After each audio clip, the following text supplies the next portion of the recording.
Good day, Industrial Advisor listeners, and thank you for tuning in. If you have not subscribed, please do so by clicking subscribe wherever you podcast. Click the like button and hit the bell if you want notifications of when we put up new content. Leave us a comment about anything we discuss here today or general comments about the show. Now, let's get into it.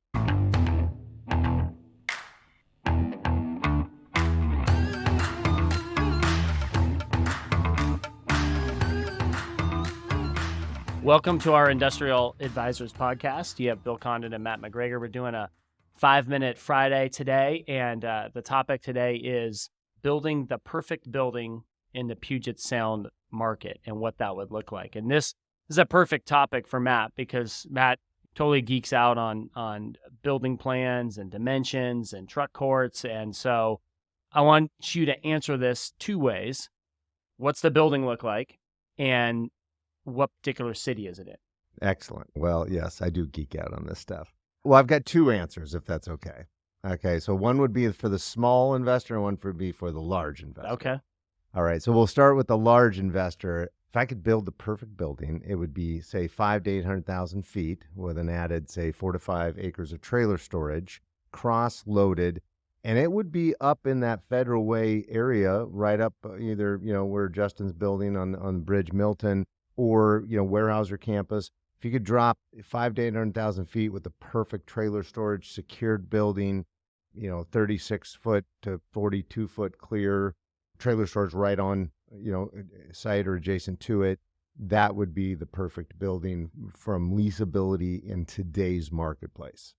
Yeah, if I were to ask you that same question 5-6 years ago, that would probably be 300,000 to 500,000 square feet. But since our market's grown, well, and if you were to ask me that question, I would tell you today still, I would build a 500,000 footer in Sumner, a couple acres of extra trailer storage, cross-loaded, 40-foot clear.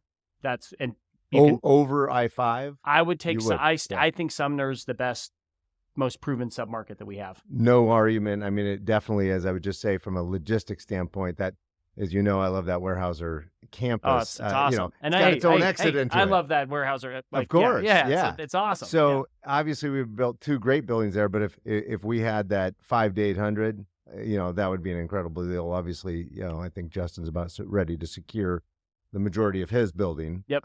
So that site's going to do really well. Then flipping to the small investor, we're never going to see this built, by the way. Yeah. But it would be the quickest lease up in the history of the Valley.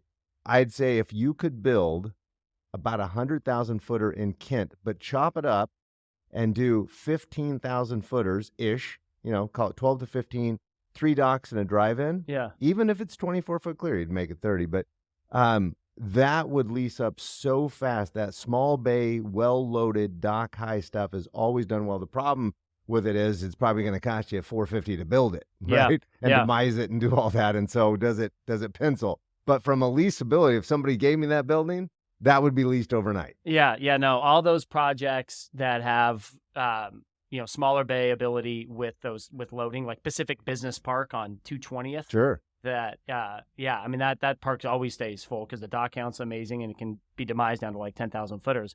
I thought you were going to say when we started talking, because when you get into the industry, the requirement that everybody has their first year is 30,000 feet with 4 acres. Yeah, good luck. Yeah, and they want to buy, right? That's so right. And when you're first in the industry, you find that deal because all the senior brokers go, no thanks. Yeah, right? yeah. Then you get everyone running around with that. But exactly. But yeah, I think that both those buildings you just described are good. You can't really go wrong, as we always say, kind of between Tukwila and Tacoma. That's right. You're in good shape. And bread and butter. Yeah. Especially nowadays when you get large, to your point, I wouldn't, I'd be excited about that listing in Sumner. I love Sumner. Yeah, Sumner's awesome. And I do want to take credit for introducing you to the Sumner market many, many years ago. I give you full credit. Yeah, there you go. Yes, so yes. there you go. There's the perfect buildings for the Puget Sound market.